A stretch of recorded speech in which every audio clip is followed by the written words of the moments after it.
Thank you everyone for getting on this call.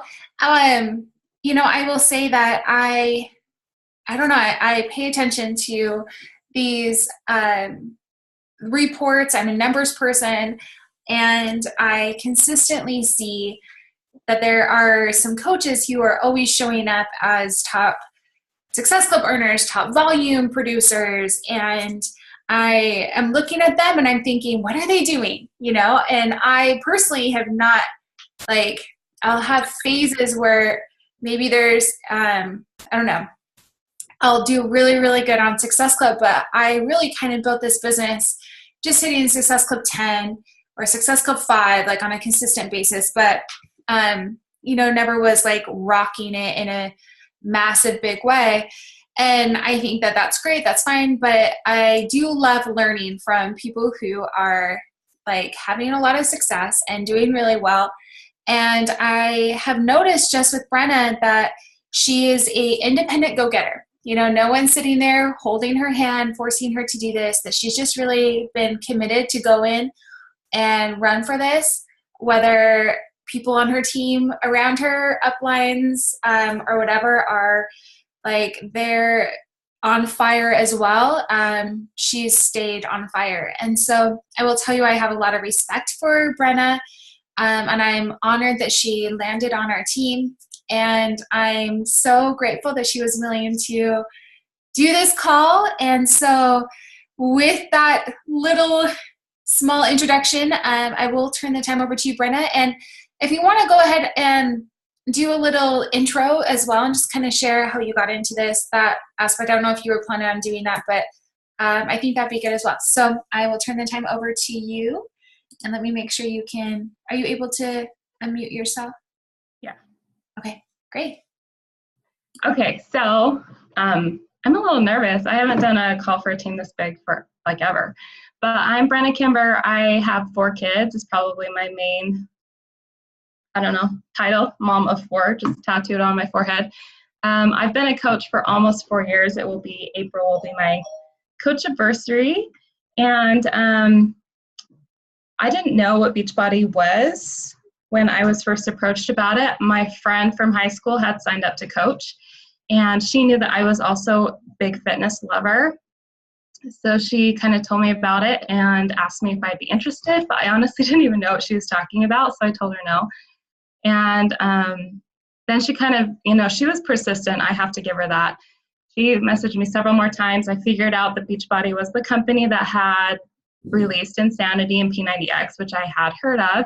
So then I was a little more intrigued. I'm like, okay, they're legit. I've heard of these programs. And then as we kind of went on, I had my normal objections, I don't want to sell stuff, and no one's going to pay money to have me help them.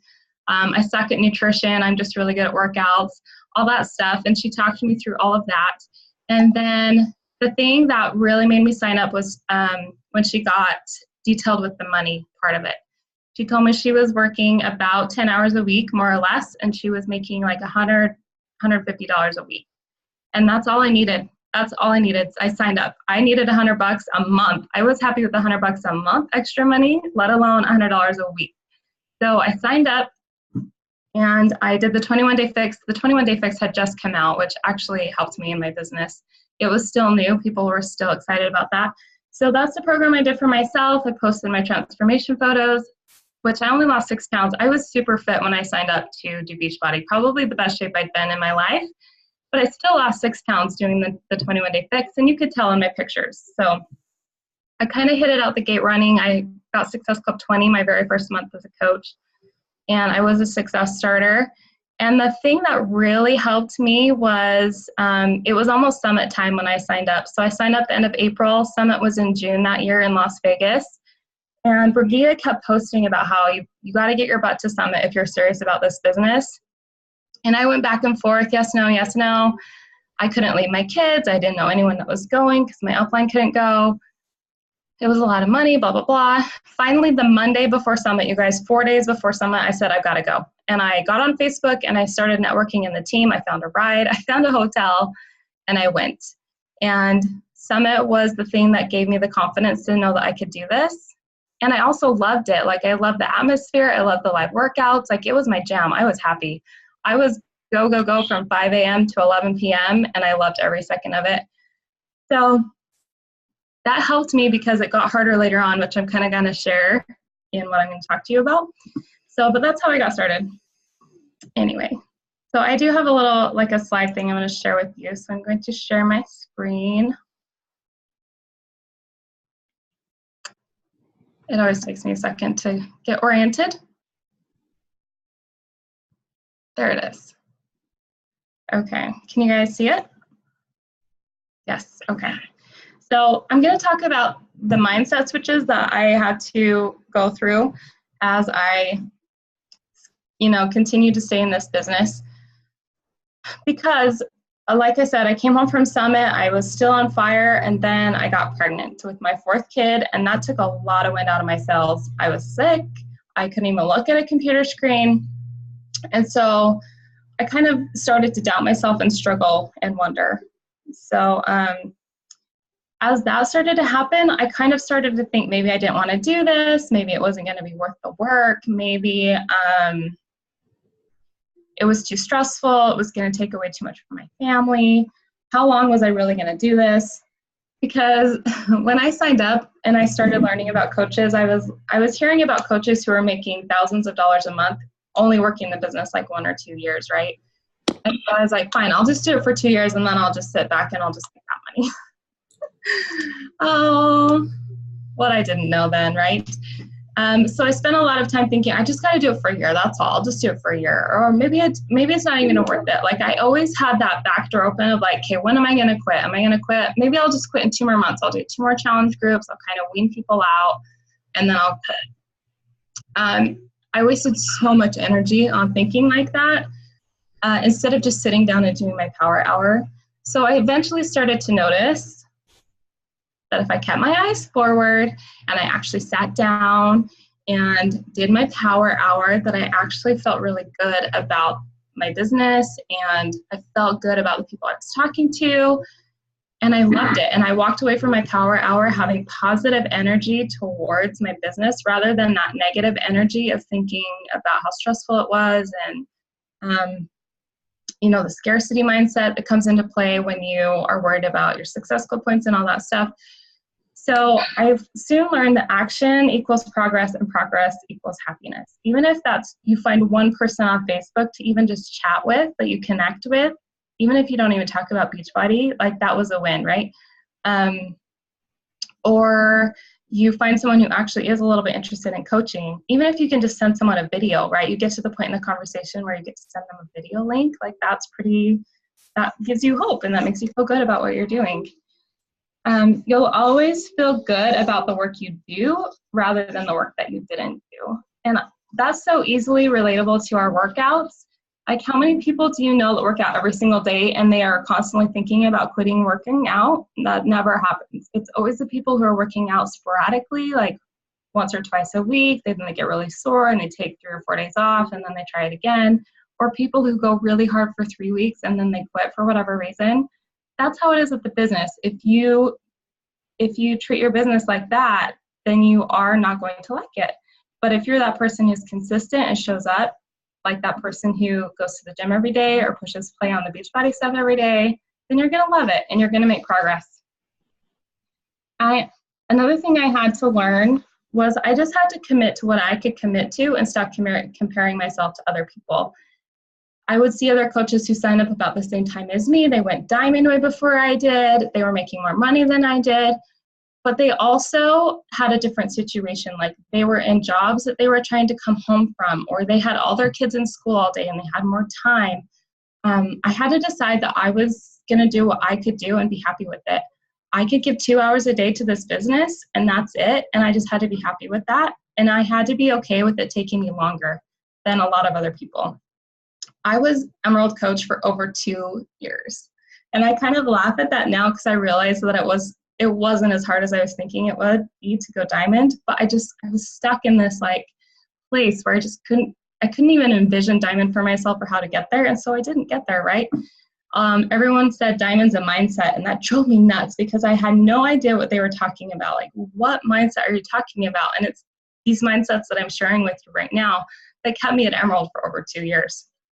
But who cares about that now, right? I'm only like a 1-star. I just hit 1-star qualifying the other day or a couple weeks ago.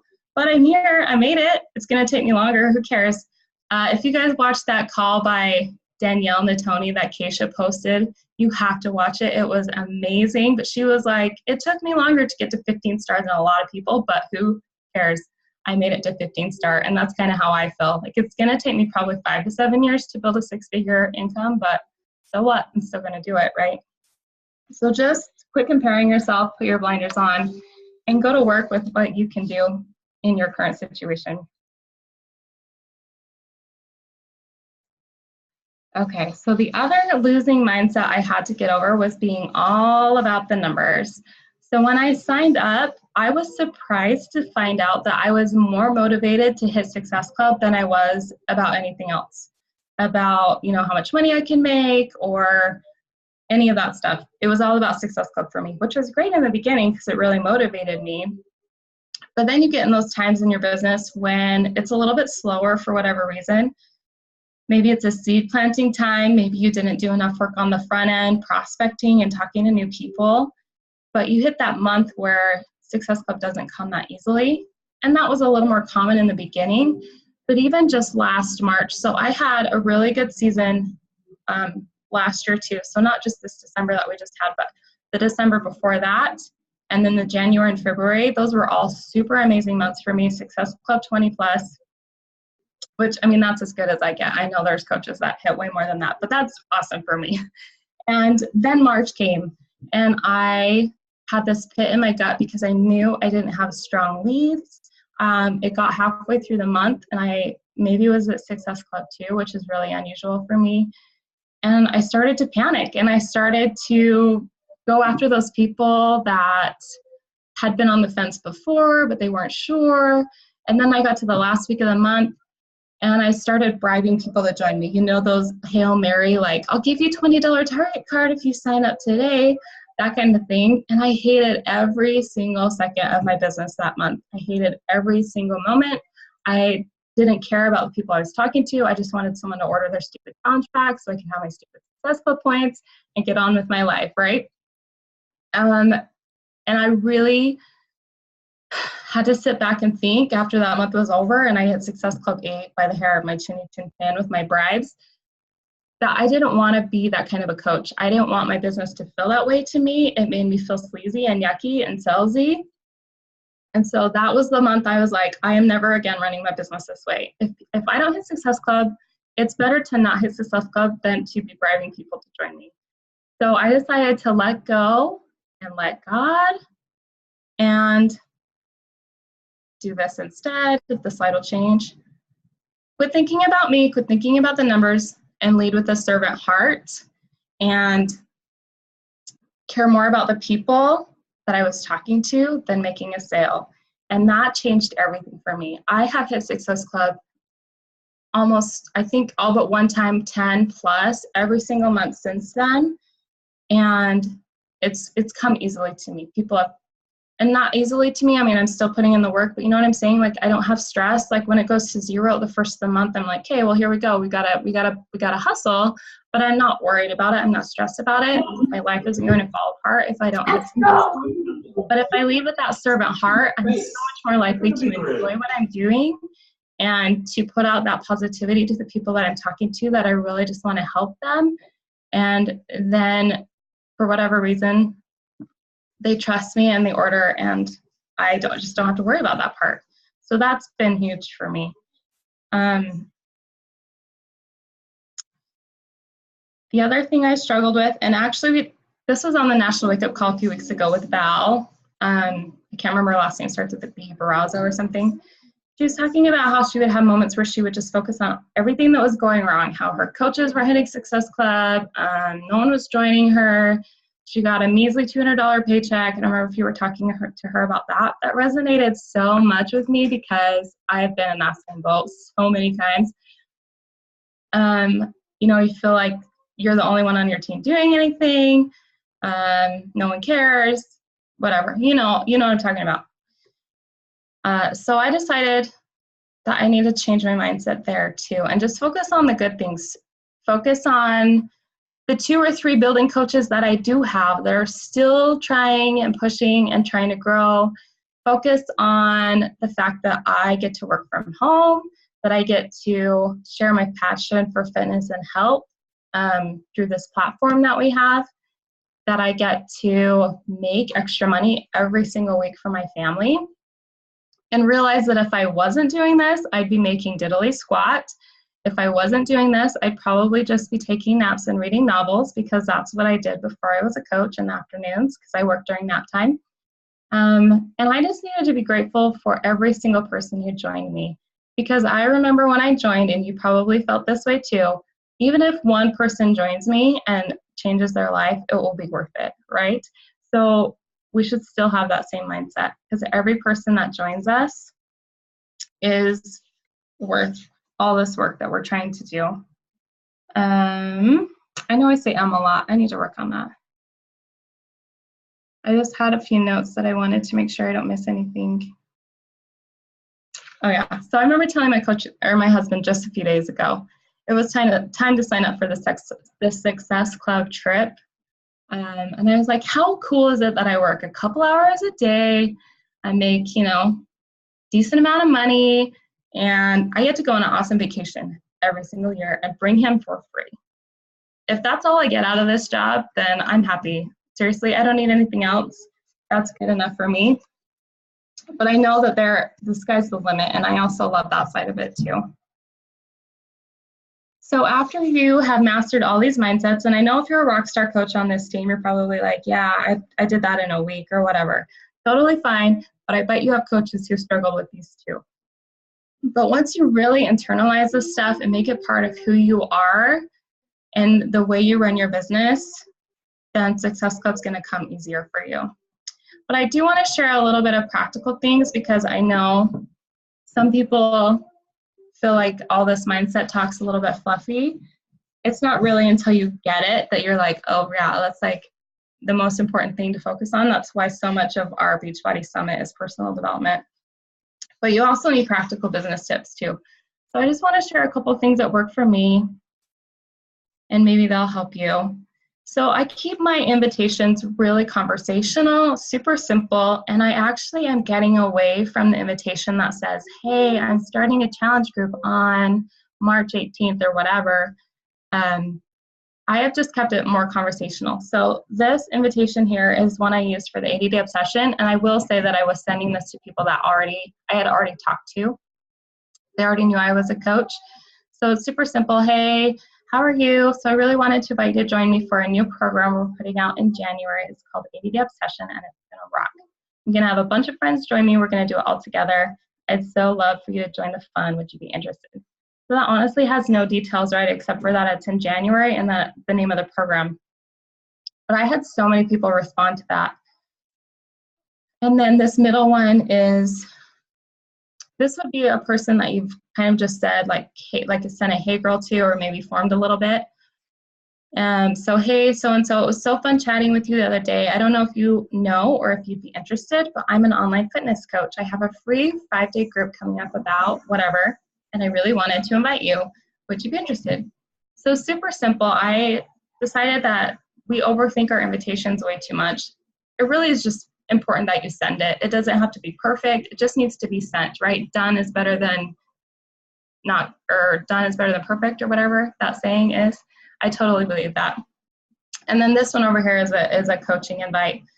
Hey, so I really want to tell you about something. See, I've been following your posts and I love them. You're amazing, and you're exactly the kind of person I'm looking for to join my team as a fitness coach. Would you be interested in learning more? So I always end them with a question, if you can't tell. Would you be interested? And lots of exclamation points just so that they know I'm excited. I do send a lot of like smiley faces and wink faces in there, because I feel like it's hard to get your personality across sometimes with text. So those little emoji faces that really are helpful that way. And I know a lot of coaches are going to the voice messages, and I'm kind of experimenting with that as well. But so far I haven't got as much response from that. My other tip is, when you send the invitation, don't expect yes the first time, because it probably isn't going to happen, or even the second or the third. But I will say to just keep inviting. I can't tell you how many people I've invited who took forever to finally say yes. But they would let me know in their way that they were kind of interested, but just not right now, or it was too much money, or whatever. And I just follow up a lot, like a lot. I have a Rockstar Challenger right now. Her name's Amy. It took me a full year to get her to join me. But when she did, she lost 30 pounds. She's that dream challenger who shares her own transformation photos on her own page, and she tells everyone about you and that you should join, blah, blah, blah. And then I'm finally talking her into maybe exploring coaching. So she might be a Rockstar coach eventually as well. But you've got to follow up like a boss, like just always. Talk to everyone who likes your posts, who watches your stories, anyone who expressed any kind of information whatsoever, got a video link from you, and then never got back to you whether they watched it or not. You sent a question and then, they disappeared, they didn't answer. They said no to you before, go back a month later or 2 months later, check in with them, see how they're doing, if it's a better time, anything like that. Any opportunity that you have to just pick up a conversation where it left off, even if it was their turn to talk, that doesn't stop me. I still send them a message. And I always talk to my old customers as well. So in December, just a second. Can you be quiet, please? So my daughter and I have been listening to the Greatest Showman soundtrack nonstop today, and she can't stop singing. So that was her. Anyway, December, I hit Success Club 24, and it was all old customers who hadn't bought challenge packs forever, but who wanted to get back into it for the 80-day obsession. So don't ever count those people out, especially since they changed the Success Club rules. Sorry, guys, I'm not listening. I'll look at the chat later. I will totally get sidetracked. The other thing I do is I always give people the benefit of the doubt. So when you send them a message and they don't respond, you could think a million things. You could think, oh my gosh, they don't like me. I sounded like an idiot. They're not interested. They're just too nice to tell me no to actually tell me no. More likely, they saw it while they were walking around Costco or driving their car, or they were about to respond to you and their kid interrupted them. I always think that that's really what happened, rather than it being something about me. And so I just send it again. I say, hey, did you get my message last week? Just wanted to make sure, or something super simple like that. And most of the time they come back, they're like, oh yeah, sorry, I was gonna respond, or oh yeah, I responded in my head, but I didn't actually type it out, or oh yeah, I forgot, my kid had to go to the bathroom right then. You know what I mean? Like, don't ever feel like it's something about you, because I promise you, like 99.9% of the time has nothing to do with you at all. And then my last tip is to never give up, either on people that you're talking to, because I have found most people come back around. If they express some genuine interest in some way, shape, or form, most of them come around. And even some that don't. I just signed up a girl for the 80-day obsession who at one point was like, oh, I think Shakeology is like a ripoff, like it's not financially feasible for people to use that all the time. And then she had a baby, so we didn't talk for like a year. And then we kind of picked it back up. She joined a free group. And then she started seriously asking me some questions, but she told me like hard no at least twice. And then the 80-day obsession thing rolled out. And she's like, hey, I think I'm going to try it. And she still struggled with the money thing for like a week before she finally ordered. But you just never know. And you can't give up too soon. And you can't give up on yourself. I remember listening to a call by Bonnie Engel one time, and she said, so many coaches quit 5 minutes before their miracle. And I've clung onto that so many times, like, oh, I can't quit now. What if my miracle is just around the corner? What if next month I find that coach that's going to join my team? And that really is what has kept me from giving up so many times. For I think probably 2 years, I thought about quitting. And then it would kind of go away until the fourth quarter, when the holidays come around and everyone's like, get lost, fitness coach, I'm going to eat my cookies. Even then, like November 2016, I was just like, oh, I don't know if I want to do this. It's not worth my time, blah, blah, blah. But the thing that kept me going in those moments too, just a tip for you guys, is I would sign up for live events. Oh, I can't quit. I signed up for Super Saturday. Oh, I can't quit. I get to go to the Success Club trip. Okay, I signed up for Summit, and I have a couple of personally sponsored coaches going this year, so I guess I got to stay for that too. And every time I made it to that next milestone or that next live event, of course, it gives you a boost and you get back to work. But I'm finally to the point where I'm like, I'm in it to win it. Still with my 2 hours a day until my kids are in school all the time, but I've made a lot of progress in 4 years, even in that little bit of time that I'm able to devote to it. And I feel like that compound effect is just starting to get on that little up curve for me. And so I'm really excited and hopeful for what I'm going to accomplish this year. And I would say just be patient. I always tell my coaches, be patient. Micah Folsom said in one of her trainings at Super Saturday in Utah, this is a crackpot business in a microwave world. So we all want our results now. We want it fast, even with our own fitness programs, right? We just want it to hurry up. But it doesn't work that way. It takes a lot of patience and a lot of consistency. And, I did want to tell you one more story about invitations. So if you still have coaches who are afraid to invite, I would encourage them to be afraid not to invite. Because what if there is that one person who really needs this change in their life, and the only one that they're going to get an invitation from is you? So at this last Super Saturday, we had a coach success story. Her name was Brielle, and her story was amazing. She started out at like 244 pounds, and she lost 40 pounds on her own, but then she was totally and completely stuck.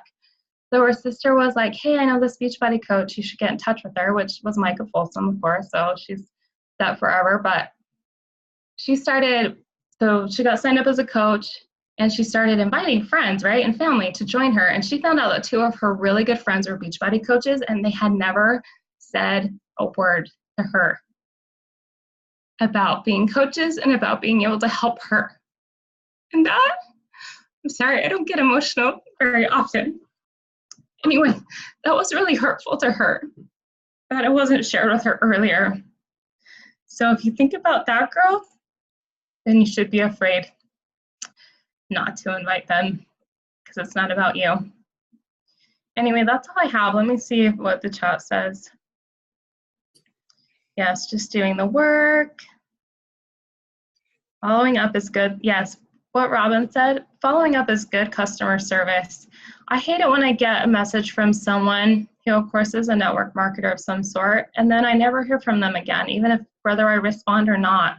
I feel like, oh, that was just a spammy copy-paste message, and they could care less about actually who I was. And I hate that they don't even say hi first. Like, at least say hi, tell me happy birthday or something, and then you can invite me. So absolutely, following up shows that you care. It's not being spammy. Okay. I think that's all. Robin, you asked me about my tracking system. I suck at tracking. I'm actually going to get on Ashley Watt's call tomorrow and hope that she can save me from myself, because I stink at it. And I stink at prospecting. That's not my strength. My strength is finding those people who are in my free groups and who are always commenting on my posts and making them really good friends. And then being patient as they finally find the right time for them to join. And as far as talking to old customers, I went through my old customer list, and a lot of them will come back to me too. They'll be like, oh, hey, I saw a new program's coming out. Are you going to do a group for that? So, sorry, I can't help you with the tracking thing. I have used Teamsy, but I don't like it, so. Well, okay, I think that's all I have, unless you guys want to ask me anything. This is perfect. And if it's okay for me to say, I love that this call is a reminder of that this is simple, that this is like, there's nothing rocket science to this, you know, and that you are willing to be raw and real about the struggles that you've had and your mindset and like where you've been, because I think every single person can relate. At least I know I can. And those are the same things I've had my coaches share with me that they like have felt. And so it's inspiring to know that like you can have this kind of result that you are having if you do these simple things. Like if you're just willing to do it, you know, and just consistently do it, you know, and not doubt yourself. And so I'm like, all right, the perfect 30-minute call that I can give to every single person who's like, I'm struggling. What do I need to do? Watch this 30-minute call, and that's be perfect. My calls are always 30 minutes. I don't know. And they should be. That's how I feel. I'm like, I will watch the replay if it's 30 minutes. So this is perfect. And I know, you know, our team calls, we get a couple hundred people who will watch the recording. So I am excited that this will do a lot of good. So. That's cool. I just want to add one more thing that you kind of mentioned about me when you introduced me. My upline, she's like one of my good friends. I've known her since we were like 5. And I'm so grateful she brought me into this business, but we were both newbies trying to figure it out. And then this last year, she's had like a big personal issue, and she had to not cancel her account, but pretty much just quit for like 9 months. And that was kind of hard for me at first, but it also was so a blessing in disguise, because I just had to cut the cord and just be my own boss and run my business the way that I wanted to run it. And I've reached out to Brigida a few times when I've needed extra help, but I think the sooner you can just do it the way you want to do it and on your own, the better off you'll be too. Yeah. I will say, I think it was actually a blessing for me that my sponsor was a guy, you know, because I was like, well, I'm not going to message him about some things. Like, if I'm having an emotional breakdown, I'm not messaging my guy sponsor. And not that, like, that's bad, but I did just was like, you know, I was like, I'm going to be my own boss, you know, because he's inspired me, but I'm also not going to connect with him in that, like, kind of way, you know? And I think that was a blessing in disguise, because I was like, this is my thing, you know, and I have to do this. So, yeah, it was perfect. Thank you, Brenna. So perfect. And everyone, I will share the recording in the team page. Thank you all for tuning in. Bye.